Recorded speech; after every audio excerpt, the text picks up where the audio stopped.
പ്രിയപ്പെട്ട തരൂർ, അങ്ങക്ക് വിവരവും വിജ്ഞാനവും ഉണ്ട് എന്നതുകൊണ്ട് തന്നെ അങ്ങ് കോൺഗ്രസ്സുകാരനായതിൽ അഭിമാനം കൊണ്ടവരായിരുന്നു നമ്മൾ. എന്നാൽ അങ്ങയുടെ വിജ്ഞാനത്തെ അങ്ങ് തന്നെ പരിഹസിക്കുന്നതാണ് അങ്ങയുടെ ഇപ്പോഴത്തെ നിലപാട്.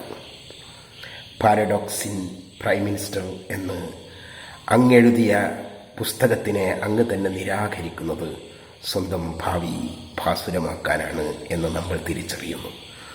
തീവ്ര വലതുപക്ഷത്തെയും തീവ്ര ഹിന്ദുത്വത്തെയും പരാജയപ്പെടുത്തിക്കൊണ്ട് തന്നെയാണ് ഇന്ത്യയെ ഒരു ജനാധിപത്യ മതേതരത്വ സോഷ്യലിസ്റ്റ് സോവറിൻ റിപ്പബ്ലിക്കായി ഇന്ത്യൻ നാഷണൽ കോൺഗ്രസ് സൃഷ്ടിച്ചെടുത്തത്. ഭരണകൂടത്തിനും സമ്പന്നർക്കും ഇടയിൽ തൊഴിലാളികളുടെ ഒരു പുതിയ ശക്തി ഉണർന്നു വരണം. അത് തൊഴിലാളികളുടേത് മാത്രമാവണം. തൊഴിലാളികളുടെ അവകാശങ്ങളും ആവശ്യങ്ങളും നേടിയെടുക്കാൻ അത് അനിവാര്യമാണ് എന്ന ദീർഘവീക്ഷണത്തോടെ സ്വാതന്ത്ര്യത്തിന് കേവലം 2 മാസം മുമ്പ് INTUC എന്ന സ്വതന്ത്ര തൊഴിലാളി സംഘടന രൂപീകരിച്ച ഇന്ത്യൻ നാഷണൽ കോൺഗ്രസ് പ്രസ്ഥാനം ഇടതുപക്ഷ അസ്തിത്വം പേർന്ന പ്രസ്ഥാനം തന്നെയാണ്. തീവ്രദേശീയതയേക്കാൾ വലിയ മണ്ടത്തരം മറ്റൊന്നില്ല എന്ന് നെഹ്റു ഒരച്ഛൻ മകൾക്കയച്ച കത്ത് എന്ന പുസ്തകത്തിൽ കൃത്യമായി എഴുതി വച്ചിട്ടുണ്ട് എന്നത് താങ്കൾക്കും ബോധ്യമുണ്ടാവുമല്ലോ. പിന്നെ താങ്കൾ വളർന്നു വന്ന എലൈറ്റ് കാഴ്ചപ്പാടോടുകൂടിയല്ലാതെ സമൂഹത്തെ വീക്ഷിക്കാൻ നീണ്ട വർഷം ജനപ്രതിനിധിയായിട്ടും താങ്കൾക്ക് സാധിച്ചിട്ടില്ല എന്നത് താങ്കൾ എത്രമാത്രം നാരോ മൈൻഡഡ് ആണ് എന്ന് വ്യക്തമാക്കുന്നുണ്ട്.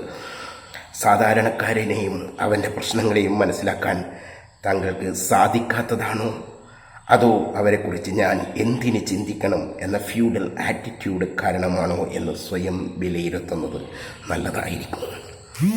കഴിഞ്ഞ കാലങ്ങളിൽ അടിയന്തരാവസ്ഥയെക്കുറിച്ച് അങ്ങേക്കുണ്ടായിരുന്ന നിലപാട് ഒരു വെളിപാട് പോലെ മാറ്റപ്പെടുന്നതിന് പിന്നിലുള്ള ചേതോവികാരം എന്താണെന്ന് മനസ്സിലാക്കാനുള്ള സാമാന്യ ബുദ്ധി ജനങ്ങൾക്കുണ്ട്. ജയപ്രകാശ് നാരായണൻ അടക്കമുള്ള അന്നത്തെ പ്രതിപക്ഷ നേതാക്കളുടെ നേതൃത്വത്തിൽ വൈദേശിക പിന്തുണയടക്കം സ്വീകരിച്ചുകൊണ്ട് സായുധ കലാപത്തിലൂടെയും പ്രക്ഷോഭത്തിലെയും ഇന്ത്യയെ അട്ടിമറിക്കാൻ നടന്ന ശ്രമം പരാജയപ്പെടുത്താൻ ഇന്ദിരയും ഇന്ത്യയും നിർബന്ധിതരാക്കപ്പെടുകയായിരുന്നു എന്നതാണ് 1975 അടിയന്തരാവസ്ഥ. എന്നാൽ ആ കാലഘട്ടത്തിൽ നടന്ന ജനാധിപത്യ ധ്വംസനം തള്ളിപ്പറയാൻ കോൺഗ്രസും ഇന്ദിരാഗാന്ധിയും മടി കാണിച്ചിട്ടില്ല. എന്നാൽ ഇന്നത്തെ ഇന്ത്യയിലെ ജനാധിപത്യത്തെക്കുറിച്ച് താങ്കൾ വാചാലനാകുന്നത് കാണുമ്പോൾ ഒരു ലോഡ് പുച്ഛം മാത്രം. പ്രഖ്യാപിത അടിയന്തരാവസ്ഥയിലൂടെയാണ് രാജ്യം കടന്നു പോകുന്നത് എന്ന് വിവരവും ബോധവുമുള്ള ജനത്തിനറിയാം.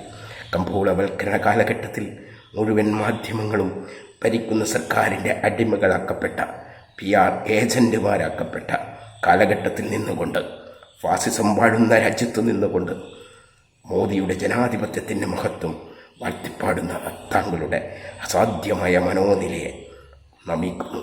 ജയ് ഹിന്ദ്.